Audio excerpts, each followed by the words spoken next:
That's right. You're welcome, Grand Rapids. Give it up for John Cena.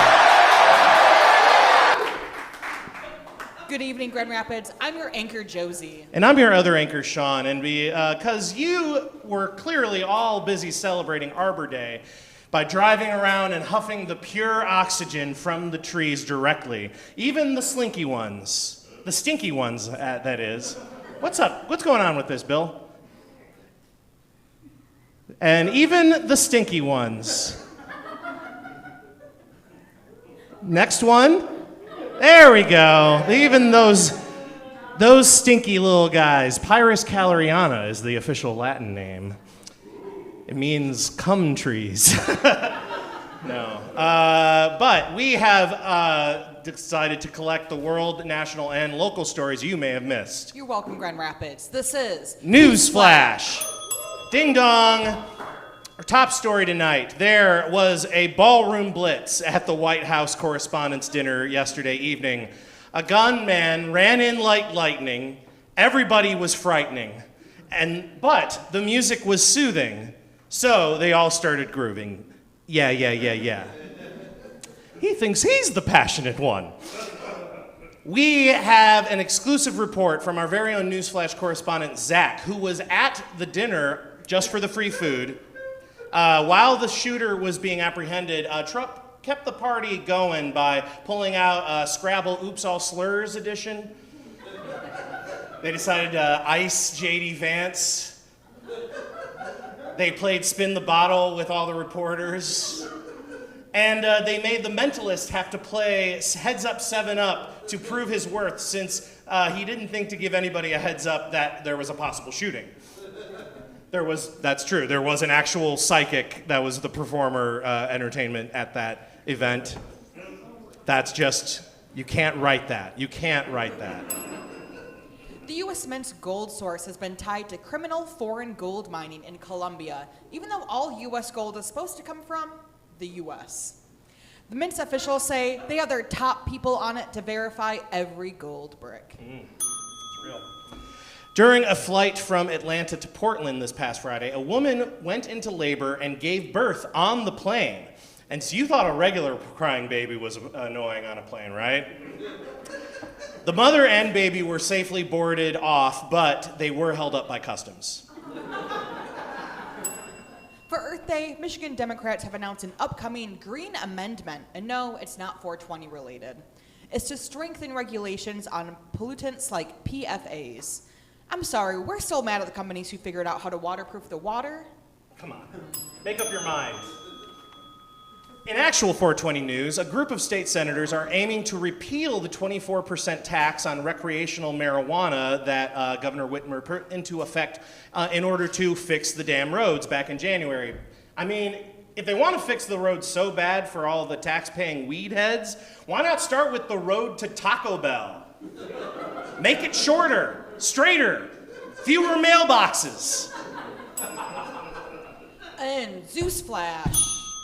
Farmers in Vermont were surprised when a sheep they had suspected to deliver twins actually turned out to be pregnant with sextuplets. Whoa. Extremely rare for sheep, though I have heard of it. The mother had previously also given birth to quadruplets, so we can only assume this is an attempt to do a remake of Sheeper by the Dozen.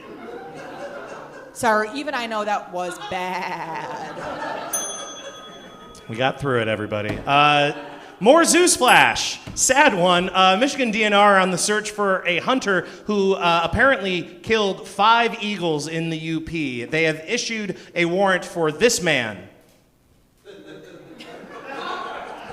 If apprehended, officials advise to take it easy.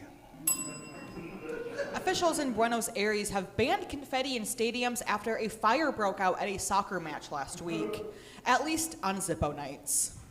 Now, if only we can figure out how to get them to ban Vuvuzelas,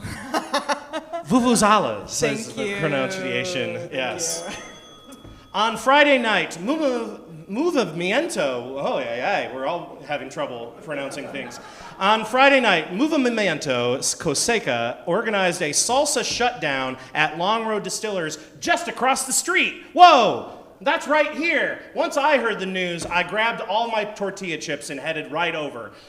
But I was disappointed, but then delighted to learn that it was actually salsa dancing that they were engaging in as a form of nonviolent protest against Mayor LeGrand, who is part owner of Long Road and has repeatedly ignored requests from concerned citizens to make Grand Rapids a sanctuary city from ICE.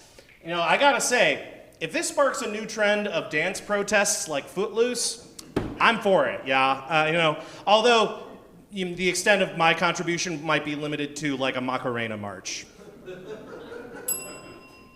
In movie news, Michael, the biopic about the world's biggest pop star turned cultural pariah, broke box office records this weekend, despite or perhaps because of the skirting of the controversies Jackson faced later in life.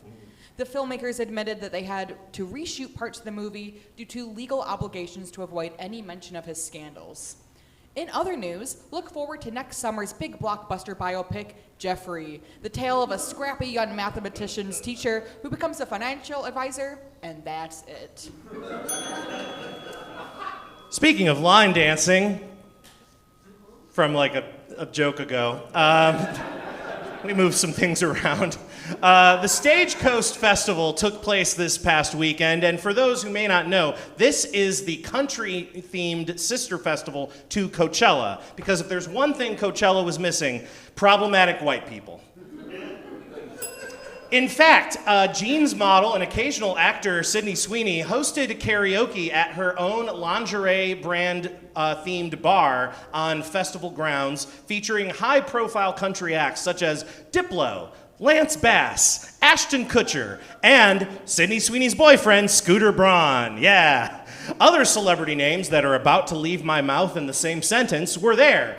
Theo Vaughn, 303, Ashley Simpson, Chet Hanks and his dad Tom, Guy Fieri, Billy Bob Thornton, Gavin Rossdale from Bush, David Lee Roth, Hootie and Public Enemy, Pitbull, Lil Jon, Boyz II Men, and Third Eye Blind. You know, country. I guess stay tuned for next year's big festival, Maskapalooza, featuring everyone who's ever been featured on The Masked Singer, Hollywood Squares, or The Surreal Life. It's all gonna take place on Fire Island. Not that one, the one from that documentary.